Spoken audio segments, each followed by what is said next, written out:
Alors, je pense que comme moi, vous avez remarqué que chaque midi et chaque soir à la télévision, il y a toutes sortes d'émissions sous forme de concours qui sont proposées pour permettre à des candidats de gagner de l'argent. Des émissions qui attirent et qui font rêver, parce que certaines existent depuis des dizaines d'années. Vas-y Théophile, appuie plusieurs fois. Alors qu'il y a coup de midi, n'oubliez pas les paroles, question pour un champion, vas-y. Vas-y encore. Voilà, vous savez quelques-unes qui sont données ici. Il y en a que certaines qui sont plus sportives, comme Koh-Lanta ou autres. Et immanquablement, le présentateur, après avoir accueilli un nouveau candidat, lui avoir posé des questions pour lui permettre de se présenter, va immanquablement lui demander quelque chose. Vas-y, Théophile. Il va lui dire, que ferez-vous avec cet argent si vous gagnez? Immanquablement. Alors certains vont dire, je vais m'acheter une voiture, d'autres vont dire, je vais faire un voyage, d'autres vont dire, je vais changer de vie, enfin voilà. C'est un espèce de fantasme pour beaucoup d'êtres humains d'imaginer d'être riche. Et c'est ce qui pousse les gens à jouer à toutes sortes de jeux d'argent.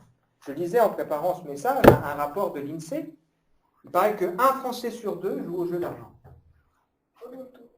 Un quart, un Français sur quatre est un actif.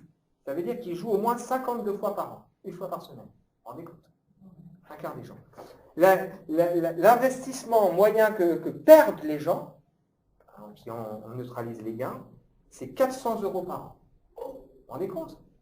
Un Français sur deux, perd 400 € par an au jeu d'argent, en neutralisant les gains. On sait aussi combien le succès, la gloire, l'argent ne font pas le bonheur pourtant. Certains diront oui, mais il y contribue. En préparant ce message, j'ai regardé aussi sur ce que sont devenus certains gagnants, et il y a un site qui, je pense, est édité par le Loto, où il y a des articles où on voit que certains vivent des drames après avoir gagné beaucoup d'argent. C'est un rêve, le rêve d'être riche, le rêve d'obtenir un héritage un jour exceptionnel. Et nous, en tant que chrétiens, on a un héritage exceptionnel. Il y a eu pas longtemps une émission sur une petite ville de Croix, à peine c'est entre 700 et 800 habitants, qui ont eu un héritage exceptionnel. Ça posait des questions. Mais nous avons aussi un héritage exceptionnel. Jésus va donner cette parabole, la parabole de la perle de Grand Prix. Il y a un homme qui cherchait des perles, et puis un jour dans sa vie, il découvre une perle. Elle a tellement de valeur qu'il donne tout pour cette perle. Et il donnera une autre parabole avec ce monsieur qui trouve dans un champ un trésor. Il donne tout pour acheter ce trésor, pour acheter ce champ et avoir ce trésor. Si on n'est pas prêt à tout donner pour l'évangile, c'est qu'on n'a pas compris ce qu'est le trésor de l'évangile. Je le répète, si on n'est pas prêt, finalement, à tout donner pour l'évangile, c'est qu'on n'a pas compris le trésor qu'est l'évangile. Le titre du message de ce matin, un héritage glorieux nous attend. Et entre parenthèses, ou pas. Parce qu'il n'est pas pour tout le monde cet héritage. Et on veut découvrir cela. Je fais mienne cette prière que Paul laisse aux Éphésiens. Et quand je dis que je fais mienne, je peux vous assurer que cette prière, je la fais souvent.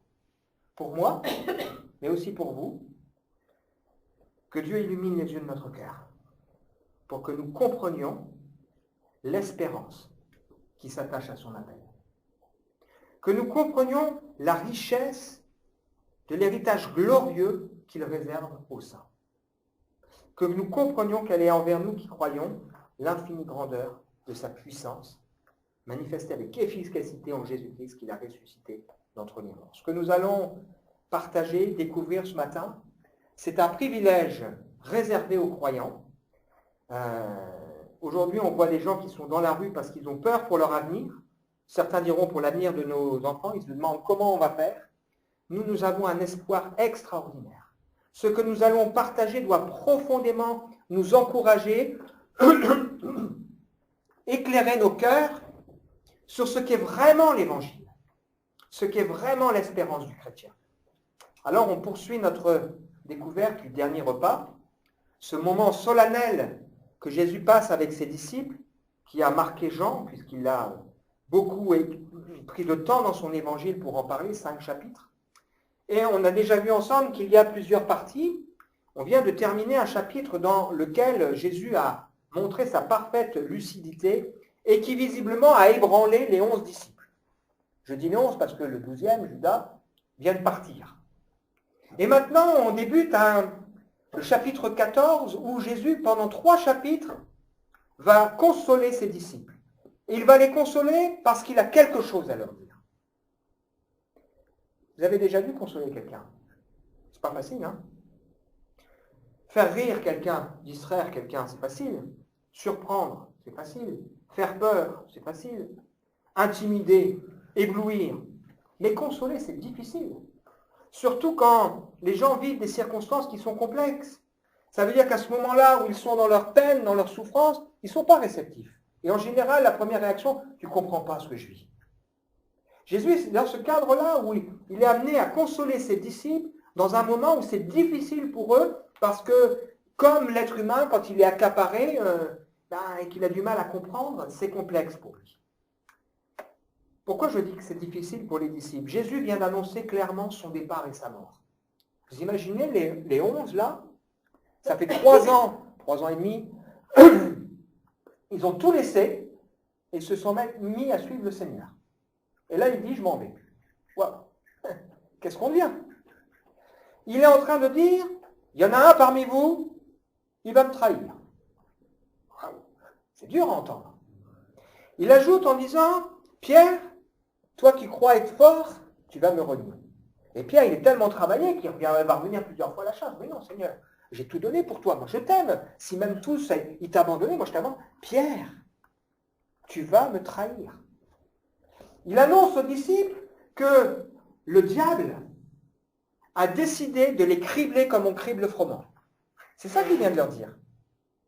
Dans ce moment où c'est quand même interpellant, le Seigneur va laisser des paroles d'encouragement. Il va dire aussi que tous vont l'abandonner, mais que lui, finalement, ne nous abandonnera pas.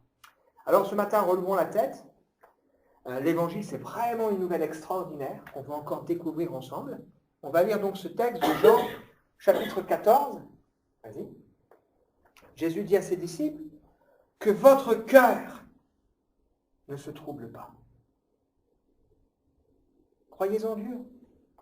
Croyez aussi en moi. Il y a beaucoup de demeures dans la maison de mon Père. Si ce n'était pas le cas, je vous l'aurais dit.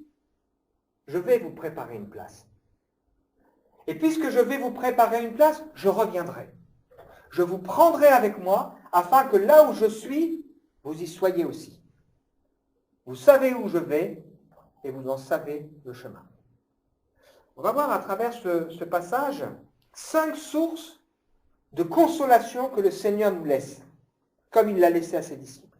Et finalement, parce que c'est important, 5 attitudes que ça renvoie pour nous. Vas-y encore une fois. La première source de consolation, c'est que la foi en Jésus, ça change tout. Le Seigneur dit à ses disciples, vous croyez en Dieu, croyez aussi en moi. Samedi dernier, on a partagé une galette chez mes beaux-parents et j'ai eu une conversation avec mon beau-frère. Ils viennent dans son entreprise de recruter une jeune fille et après son recrutement, elle a dit qu'elle était juive pratiquante. Et donc, elle a demandé à ce qu'elle puisse sortir plus tôt le vendredi pour sortir avant le coucher du soleil. Donc, on a échangé un petit peu sur ça, parce qu'ils savent que, voilà, bien sûr, ça suscite des discussions. Et quelqu'un disait, de toute façon, on a tous le même Dieu. Je dis, non, on n'a pas tous le même Dieu. C'est pas tous le même Dieu. On n'a pas le même Dieu que les musulmans. Le Dieu des musulmans, c'est un Dieu inaccessible. C'est un Dieu qui ne donne aucun espoir, aucune assurance concernant l'éternité. Les musulmans, ils font les choses et par peur, le seul espoir qu'ils peuvent avoir, c'est le martyr. C'est ce qui explique aussi un certain nombre de choses. Mais ce n'est pas un Dieu avec qui on rentre en communion, qu'on parle, qui nous aime, qui nous répond, etc. Ce n'est pas du tout comme ça qu'ils le vivent. Alors ils me disent, mais le Dieu des Juifs, c'est le même. Ah oui et non. Oui et non, on a en commun effectivement l'Ancien Testament. Mais là, la foi en Jésus, ça va beaucoup plus loin. Jésus est en train de dire à ses disciples, comme tous juifs de l'époque qui étaient des gens croyants, vous croyez en Dieu. C'était des gens qui sont pratiquants, qui prient. C'était les gens qui croyaient qu'ils étaient membres d'un peuple choisi, qu'ils étaient destinés à être bénis. C'était des gens qui croyaient que Dieu avait fait avec eux une alliance, qui leur avait donné des promesses et une espérance. Quelqu'un qui allait venir pour tout révolutionner. Croyaient en un Dieu qui les soutient. Croyaient en un Dieu qui veut fonder son royaume, en particulier sur la terre, et les bénir. Ils craignaient Dieu, ils avaient une morale plus ou moins étroite ou fine. Hein, on voit que certains, comme Matthieu, pouvaient être considérés comme un traître. Mais aujourd'hui, le Seigneur leur dit, il faut aller beaucoup plus loin. Vous avez cru en Dieu, maintenant croyez pleinement en moi. Parce que la foi en Jésus nous amène beaucoup plus loin. Et nous, contrairement à eux, finalement, on repart de beaucoup plus loin en arrière. Même si peut-être on a reçu une certaine éducation. Il ne faut pas oublier que si Jésus n'était pas venu, la Bible nous dit qu'on était étrangers aux alliances, aux droits de cité. Quand les Juifs, il y avait le temple, parce que nous n'étions pas Juifs, nous n'aurions pas eu accès aux mêmes endroits du temple. Nous n'aurions pas eu accès aux mêmes choses de la présence de Dieu. Quelqu'un pouvait effectivement décider d'embrasser la foi juive, mais il ne pouvait pas avoir les mêmes droits que les autres. Et la foi en Jésus, ça change tout. Jésus, quand il est venu dire que le royaume de Dieu s'est approché de tous les hommes. Jésus est venu nous montrer que nous sommes tous ensemble, pas seulement la possibilité de croire en Dieu, mais que nous pouvons devenir enfants de Dieu. Il est venu nous révéler que nous pouvons devenir héritiers du Seigneur. Il est venu nous expliquer que si l'être humain, à cause du mal qui est en lui et du mal qu'il commet, le monde va mal, Dieu veut changer, transformer nos cœurs et nos vies. Il est venu nous expliquer que nous sommes destinés à partager la gloire, l'héritage. Nous sommes destinés à régner avec Dieu. Vous vous rendez compte ? Nous sommes destinés à vivre une unité extraordinaire. C'est pour ça que j'ai lu, avant ce temps de louange, ce texte d'Éphésiens. Nous sommes destinés à pouvoir bénéficier de la présence de Dieu. La juste attitude, c'est d'approfondir cette connaissance de ce que nous avons en Jésus-Christ, de ce qui nous est devenu accessible. J'aime beaucoup ce texte de la deuxième lettre que Pierre laisse aux églises, à l'église, dit que nous avons reçu une foi du même prix que les disciples. Nous avons la foi qui a la même valeur que celle des premiers disciples. Pierre, Paul, Jacques, Jean n'ont pas accès à des choses que nous n'aurions pas accès. Nous avons une foi qui a la même valeur, qui nous donne les mêmes droits que les premiers disciples. C'est 2 Pierre, chapitre 1. Nous avons reçu une foi du même prix qu'eux par la justice de notre Dieu et du Sauveur Jésus-Christ. Que la grâce et la paix vous soient multipliées par la connaissance de Dieu et de Jésus notre Seigneur. Sa divine puissance nous a donné tout ce qui contribue à la vie et à la piété, au moyen de la connaissance de celui qui nous a appelés pour sa propre gloire et par sa vertu. Il nous assure les plus grandes et les plus précieuses promesses afin que par elles, nous devenions participants de la nature divine. Et le Seigneur nous dit aujourd'hui, cherchez premièrement le royaume de Dieu, à comprendre, à vivre dans ce royaume. La deuxième chose que révèle ce texte, c'est que nous avons notre place. Une des frustrations qu'on pourrait entendre en lisant ou en entendant le Seigneur parler, il décrit cette réalité qui devient accessible, se dire, mais est-ce que moi, c'est pour moi? Est-ce que moi, je peux y aller? Hein, quand on voyait cette émission, je crois que c'est il y a une quinzaine de jours, un dimanche après-midi, là, d'un petit village qui apprend qu'ils ont reçu l'héritage d'une dame qu'ils ne connaissent même pas. En fait, elle avait une histoire dans le village, un héritage de plusieurs millions. À un moment donné, on leur dit qu'il y a aussi un coffre à la banque. Et ils y vont un peu en tremblant. Ils disent, bon, peut-être qu'il y aura encore des choses plus riches, mais le notaire les prévient en disant, bon, écoutez, il y a peu de chance, mais enfin, c'est possible que dans le trésor à la banque, il y ait un autre testament qui annule celui qui a été donné. Et c'est possible que vous perdiez tout.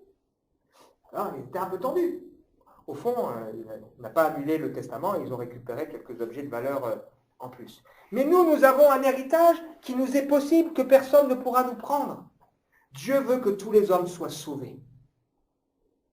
Il veut que tous les hommes fassent partie de cet héritage. Il n'est pas limité aux 144 000, comme certains l'enseignent. Ça veut dire qu'il n'y a pas de compétition.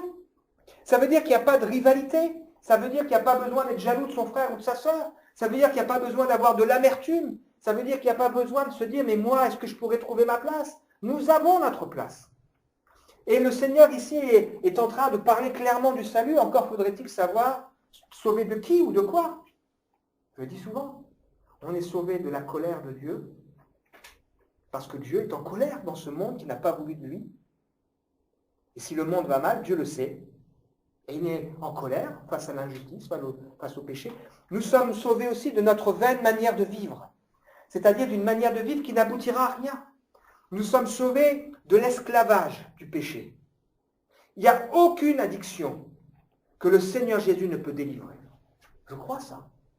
Il n'y a aucune blessure du passé dont le Seigneur Jésus ne puisse nous délivrer. Ça ne veut pas dire qu'il n'y a pas un cheminement à avoir. Ça ne veut pas dire que c'est simple et que c'est un coup de baguette magique. Non, on est des êtres complexes. Mais c'est important de réaliser que l'Évangile, c'est Jésus-Christ qui vient libérer les opprimés, qui vient guérir les cœurs brisés. Il est important pour nous de nous rappeler que nous avons le paradis, c'est quoi? C'est la présence bienveillante de Dieu. Et comme l'a dit notre sœur dans sa prière, nous vivons déjà ces choses. C'est ce privilège de savoir, je suis réconcilié avec Dieu. Plus de peur. Et si dans nos vies, nous vivons des peurs, moi j'en ai des peurs, et je prie et je me bagarre sur certaines peurs, et je progresse, je vois la grâce de Dieu, c'est important de se dire, non, c'est pas ça l'Évangile. Aucun péché. Vous savez que la Bible dit quand même que les lâches n'hériteront pas du royaume de Dieu. C'est important pour nous de dire, ouais Seigneur, je veux que tu changes mon cœur parce que je veux être un homme ou une femme courageuse, une femme de Dieu. On peut subir la solitude, mais avec le Seigneur, les choses sont différentes. Quand les 70 disciples qui ont été envoyés par le Seigneur reviennent en disant « Waouh, c'est génial, les démons même nous sont soumis en ton nom, etc. » Le Seigneur, il a dit « Oh là, calmez-vous.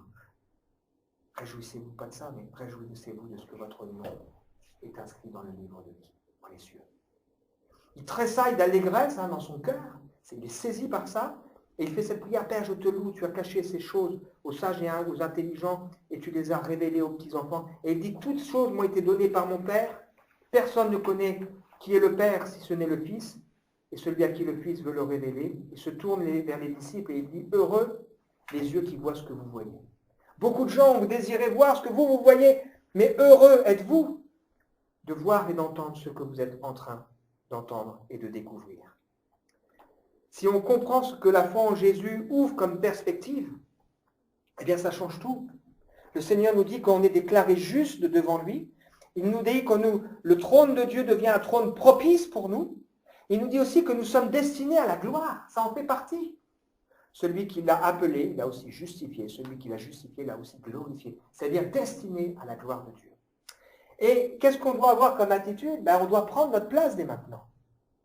On doit prendre notre place dès maintenant. Vous savez, on doit investir pour le ciel. N'inversons pas les rôles. Si on pense que quand on donne quelque chose à Dieu, toutes sortes, ça peut être du temps, un talent, de l'argent, etc., on a l'impression qu'on donne une grâce à Dieu, on se trompe. Chaque fois qu'on donne quelque chose à Dieu, en réalité, c'est Dieu qui nous fait la grâce de l'accepter. C'est comme ça qu'il faut vivre les choses.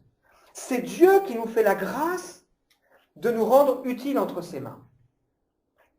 La communion dans l'Église, c'est plus que prier ensemble ou venir aux réunions. On en a parlé vendredi, un peu. Mais la communion dans l'Église, c'est vraiment s'entraider, apprendre à grandir ensemble, se supporter, pleurer quand il y en a un qui pleure et intercéder dans les besoins de l'autre. Et le Seigneur nous dit que dès ici-bas, on fait partie de ce royaume, et ce royaume, sa manière de le vivre ici-bas, c'est l'Église. Et l'Église est importante, et je sais que plusieurs ici, vous en avez conscience. Je vais même vous dire quelque chose de fort. Je me permets de le dire parce que c'est la parole de Dieu qui le dit. Quand à un moment donné, l'apôtre Paul punit quelqu'un qui, dans l'Église, ne veut pas écouter, mettre sa vie en règle, il dit qu'il le chasse de l'Église, il le livre à Satan. C'est l'expression qu'il a employée. être chassé de l'Église et être livré à Satan. C'est pour montrer à quel point l'Église est quelque chose d'important pour nous et aux yeux du Seigneur. Troisième chose, ça c'est dans 2 Corinthiens. Ce que nous révèle ce texte, c'est aussi que Jésus a ouvert la route. Il dit, je vais vous préparer une place. Vous savez, quand on fait un cadeau à quelqu'un, si on fait un cadeau spontané, c'est super. Mais quand on a un cadeau qui est préparé depuis longtemps, ça prend tout son sens. Jésus, c'est l'agneau immolé avant même la fondation du monde. C'est ce que révèle l'Apocalypse. Ça veut dire qu'avant même la fondation, ou dès la fondation du monde, Dieu avait déjà prévu qu'il sacrifierait son Fils pour nous. Et il est important pour nous de ne pas oublier que le point capital de notre foi, qu'est-ce que c'est? Hébreux chapitre 8, le point capital, c'est Jésus qui est assis à la droite de Dieu pour nous. C'est la résurrection du Seigneur Jésus. S'il n'y avait pas eu la résurrection, nous n'aurions pas l'assurance du pardon des péchés. Nous n'aurions pas l'assurance, notre foi se révèle et notre espérance se révèle. Mais la résurrection de Jésus change tout. Nous sommes très loin ici de l'évangile de la prospérité qui fait croire aux gens qu'ils vont être bénis sur terre et de tout miser sur la terre. Nous voulons viser beaucoup plus loin et c'est beaucoup plus glorieux et beaucoup plus grand. Nous avons accès à la présence de Dieu et nous sommes appelés à vivre des choses beaucoup plus fortes. Le Seigneur va dire à ses disciples qui sont troublés, il vous est avantageux que je m'en aille. Parce que vous allez pouvoir vivre une communion avec Dieu encore plus forte. Moi, quand je lis un texte, il y a un texte de l'Ancien Testament, je vais vous faire une petite confidence. Il y a un texte de l'Ancien Testament, quand je le lis, il me fait tressaillir. C'est l'histoire de Moïse qui dit à Dieu, fais-moi voir ta gloire. Vous savez, cette histoire où Dieu dit à Moïse, écoute, tu ne peux pas la voir parce qu'on ne peut pas voir Dieu et vivre, je vais te cacher, je vais mettre ma main sur toi, puis je vais te proclamer ma gloire. Et proclamer la gloire de Dieu, c'est quoi? C'est proclamer son nom, l'Éternel, miséricordieux, lent à la colère, riche remonté, etc. C'est quand même incroyable cette histoire. Moïse, c'est quand même un homme qui a eu l'expérience du buisson ardent, l'appel de Dieu. C'est celui qui a vécu les 3 signes avec son serpent, la verge qui devient un serpent, sa main, etc. C'est celui qui a vécu les 10 plaies d'Égypte. C'est celui qui a vu la mer qui se sépare. C'est celui qui est monté sur la montagne pour recevoir les tables de Dieu. Et c'était impressionnant. Et ce Moïse-là, il dit encore au Seigneur, je voudrais voir ta gloire. Je voudrais plus encore de toi. Et ça me fait tressaillir parce que je me dis, waouh, moi j'ai envie de vivre ça. Et en plus, la Bible nous dit que nous avons un avantage supérieur à Moïse. Vous vous rendez compte? Il a vécu tout ça. Et elle nous dit que nous avons un avantage supérieur à Moïse. Parce que Moïse, qui bénéficiait de la présence de Dieu, elle était ponctuelle. Mais nous, aujourd'hui, nous avons une présence de Dieu, l'accès à la présence de Dieu de manière permanente. C'est 2 Corinthiens. C'est extraordinaire ce texte. Il nous dit que Moïse, il reflétait la gloire de Dieu, il était obligé de cacher pour ne pas montrer que ce qu'il vivait, c'était passager. Et nous, il nous dit que nous avons accès et nous sommes transformés par l'accès à la présence de Dieu. C'est permanent. Il était avantageux que le Seigneur s'en aille et nous prépare une place. Il a ouvert pour nous la route, il a ouvert pour nous le trône de Dieu qui est devenu le trône de gloire, de grâce. Il faut réaliser ça. Si Jésus n'était pas venu, s'approcher de Dieu, ça n'aurait pas été possible. Et il y a cette invitation pour nous à profiter pleinement de ce trône, pour être secourus dans tous nos besoins. Vivons pleinement la présence de Dieu, réjouissons-nous, prions avec ferveur, travaillons à la qualité de notre communion. N'attristons pas ceux qui entravent cette communion, n'attristons pas le Saint-Esprit, veillons à nos sentiments, cherchons à connaître le Seigneur, cherchons à rayonner de lui. Cherchons à vivre avec le Dieu de paix qui nous approuve et qui regarde la manière de vivre. La manière que j'ai de prier, de vivre ce temps dans mon intimité avec le Seigneur, révèle la manière dont j'ai compris ce qu'est l'Évangile. Rassurez-vous, on n'usera pas la présence de Dieu. On peut y aller. Il ne faut pas penser, si j'y vais de trop, je vais l'user, ou à un moment donné, non, allons-y, profitons. Nous avons un libre accès. Jésus, vous savez, le voile s'est déchiré pour dire le lieu très saint que personne ne pouvait aller, si ce n'est le souverain sacrificateur une fois par an en tremblant, c'est aujourd'hui, c'est accessible. La présence de Dieu est accessible. Ça change tout. Vas-y, Théophile. 4e point. Ce texte nous dit et rappelle aussi cette vérité importante. Je vais vous préparer une place et je reviendrai pour vous prendre avec moi. Notre monde est en sursis. Vous savez ça. Même les scientifiques le disent. Nos vies sont en sursis. On ne sait pas de quoi demain sera fait. Alors c'est vrai, le retour de Jésus, il a été décrié, il a été bafoué. C'est une réalité qui est difficile, mais c'est une espérance extraordinaire. Le livre de l'Apocalypse que les gens disent, on dit, oh, c'est l'Apocalypse quand c'est une scène de désolation. Le livre de l'Apocalypse, il a été écrit pour que heureux ceux qui lisent ce qui est écrit dans ce livre. Il a été écrit comme une parole d'espérance pour le croyant. Et il y a une forme de béatitude. Il y a 7 fois heureux dans ce livre. Une espérance extraordinaire. Quand Jésus reviendra, il révélera qui sont les enfants de Dieu. Il nous transformera à son image. Il montrera publiquement son triomphe et il mettra ses ennemis sous ses pieds et même sous les nôtres. Il nous associera pleinement à son règne. Il me remettra ce royaume à son Père. Extraordinaire. Et savez-vous que Jésus, qui est dans la présence de Dieu, il n'a pas honte de nous appeler ses frères. C'est ce que nous dit Hébreux 2. Il n'a pas honte de nous appeler ses frères. Parfois, nous, quand quelqu'un se comporte mal, on n'est pas très fiers, on n'a pas envie de dire je le connais, c'est mon fils, c'est ma mère, c'est mon père. Mais lui, il nous dit j'ai pas honte de les appeler frères.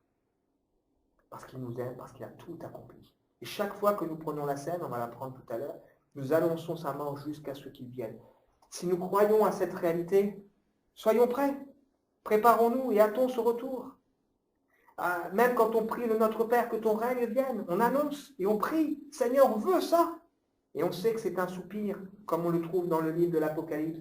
Viens Seigneur Jésus. Comme l'Église, elle dit, viens Seigneur. L'apôtre Paul, il vivait avec cette réalité. Il dit, le moment de mon départ approche. J'ai combattu le bon combat, j'ai achevé la course, j'ai gardé la foi. Désormais, la couronne de justice m'est réservée. Le Seigneur, le juste juge, me la donnera dans ce jour-là, et non seulement à moi, mais encore à tous ceux qui auront aimé son avènement. C'est-à-dire que si je n'aime pas l'idée du retour de Jésus, il y a un problème. Ceux qui ont aimé son avènement, c'est important.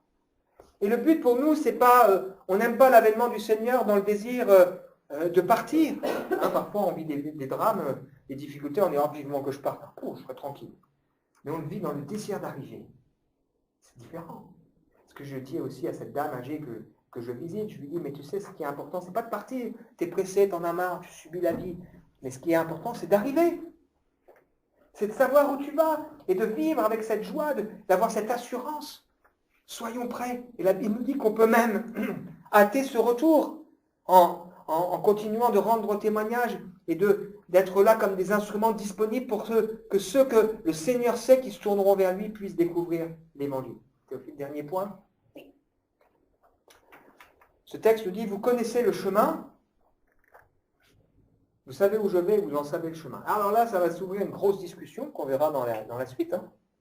Ah bon, c'est quoi le chemin? Mais enfin, je vous ai déjà montré le Père. Ah bon, comment tu nous as montré le Père, etc., etc. Parce que tout ce qu'on vient de dire, ça n'a de sens que si on est sur le bon chemin. Puisque le titre, c'est « Un héritage glorieux nous attend ». Entre parenthèses, ou pas, si on n'est pas sur le chemin. Et il est important pour nous de nous rappeler que Jésus, c'est le seul chemin. On a besoin d'un sauveur qui paye notre rançon, mais nous rappeler aussi que tout ce que nous avons, c'est en lui, par lui et pour lui. Et le chemin, c'est quoi? C'est, le Seigneur nous dit, la repentance. C'est-à-dire faire demi-tour, demander pardon à Dieu pour notre vie loin de lui, pour notre désobéissance. Changer d'attitude, réparer ce qui peut l'être, décider de le suivre, de vivre pour lui. C'est confesser nos fautes et confesser notre foi en lui, c'est proclamer dans nos vies que Jésus-Christ est le Seigneur, c'est avoir cette assurance de la grâce qui est manifestée en Jésus-Christ. C'est cette prise de conscience et cette certitude, non pas parce que nous dépendons de comment on est en forme ou pas, mais parce qu'on a pleinement mis notre confiance en lui. Je dis parfois qu'il faut beaucoup d'humilité pour oser dire « j'ai l'assurance d'être sauvé ». Je vais répéter ce que je dis. il faut de l'humilité pour oser dire, j'ai l'assurance d'être sauvé. C'est vrai que les gens qui ne connaissent pas l'Évangile disent, ah, prétentieux, qui pourrait dire quand même, je suis sauvé, etc. Mais non, en réalité, il faut de l'humilité. Pourquoi? Parce qu'on a conscience que nous-mêmes, nous ne pouvons pas nous sauver. Et on a arrêté de se battre avec ça. On a arrêté de penser qu'on est meilleur, qu'on pourra. Et on a placé pleinement notre foi et notre confiance en Jésus en disant, moi je ne peux pas, mais toi tu peux, j'ai confiance en toi. Et on peut le dire avec confiance, avec assurance, parce que nous savons et nous avons mis notre confiance dans celui qui est le sauveur du monde, qui est devenu le sauveur de ma vie. Si nous croyons et si nous connaissons ce chemin, si nous connaissons la personne de Jésus, suivons ce chemin. Marchons sur ce chemin, même courons sur ce chemin. L'apôtre Paul, âgé, il disait, je cours vers le but. Qu'est-ce qu'on attend pour le prendre? Qu'est-ce qu'on attend pour se relever si peut-être on est tombé? Qu'est-ce qu'on attend pour se relever si peut-être on s'est assis sur ce chemin? Qu'est-ce qu'on attend pour arrêter de tourner en rond? Qu'est-ce qu'on attend pour nous décharger de nos soucis, de nos fardeaux, de ces choses qui nous entravent et qui nous empêchent d'avancer? Vous savez, on peut partir faire une marche ensemble. Moi, je ne suis pas un grand marcheur. Mais je sais une chose, c'est que si vous prenez un sac de 20 kg sur le dos, même si je ne suis pas un grand marcheur, au début, vous allez suivre. Après, vous n'allez pas suivre. Et pour pouvoir marcher avec le Seigneur, il faut savoir se décharger. Le Seigneur nous invite à nous décharger sur lui de tout ce qui peut nous entraver pour aller de l'avant. Conclusion? Oui. Oui. Soyons toujours prêts à défendre l'espérance qui est en nous, devant tous ceux qui nous en demandent raison. Et je rappelle cette prière, que Dieu illumine les yeux de notre cœur, pour que nous réalisions l'espérance qui s'attache à son appel. Le glorieux héritage qu'il réserve aux saints. L'infinie grandeur de sa puissance. Il a ressuscité Jésus d'entre les morts pour nous garder, pour nous aider, pour nous soutenir, pour faire des choses. Rappelons-nous, vas-y Théophile, que la foi en Jésus change tout. Pas seulement croire en Dieu, on croit en Jésus, on croit qu'il a ouvert pour nous les choses. Croyons, rappelons-nous qu'il y a la place pour nous. Il y a beaucoup de demeures dans la maison de mon Père, il y a de la place pour tous ceux qui veulent. Approchons-nous donc avec assurance de ce trône de grâce. Et puis, attendons-nous à ce retour et faisons tout pour dire, Seigneur, que ton règne vienne. Préparons. Courons les yeux fixés sur Jésus. Et rappelez-vous que c'est aussi une arme que le Seigneur met à notre disposition. Le Seigneur nous dit, prenez toutes les armes de Dieu. Et dans ces armes, il y a de mettre à nos pieds le zèle que donne l'Évangile. C'est une arme. Être zélé, engagé pour le Seigneur. Alors oui, c'est vrai que celui qui s'engage, il y a un ennemi qui travaille, qui est là, ok, et c'est une arme. Vous savez, dans un combat de boxe, celui qui gagne, ce n'est pas forcément celui qui est le plus fort. C'est celui qui est le plus agile et qui va éviter les coups, qui va savoir être au bon endroit au bon moment. Et on a besoin de ce zèle que nous donne l'Évangile, de prendre cette arme, de dire, ouais Seigneur, moi je veux être zélé, bouillant pour toi, équilibré bien sûr, mais bouillant pour toi Seigneur. Je vous invite à prier ensemble. Seigneur, merci pour ta parole que nous avons partagée, merci pour cette consolation que tu veux nous donner. Tu nous dis que ta joie que tu veux nous donner, c'est une joie parfaite, une joie pleine. Que personne ne pourra nous ravir notre joie, parce que cette joie, elle est en toi, Seigneur. Comme personne ne peut nous ravir de ta main. Seigneur, tu nous invites pas à avoir confiance en nous-mêmes, mais à placer pleinement notre confiance en toi. Et on te bénit, Seigneur, pour cela. Merci de ce que, effectivement, les cieux se sont ouverts. Merci, Seigneur, de ce que, effectivement, le voile s'est déchiré. Merci de ce que Jésus nous a aimés à ce point, Seigneur. Et nous sommes là devant toi ce matin en disant, ouais, aide-nous, Seigneur, à vivre pleinement l'Évangile. Aide-nous à le croire, à le saisir. Aide-nous, Seigneur, à réaliser tout ça. Aide-nous, Seigneur, à être des hommes et des femmes que tu trouveras en ayant la foi lorsque tu reviendras, qui continueront de prier parce qu'ils croiront que tu fais justice. Tu entends la prière. Nous avons confiance en toi, Seigneur, et nous te bénissons de tout notre cœur. Amen. Voilà,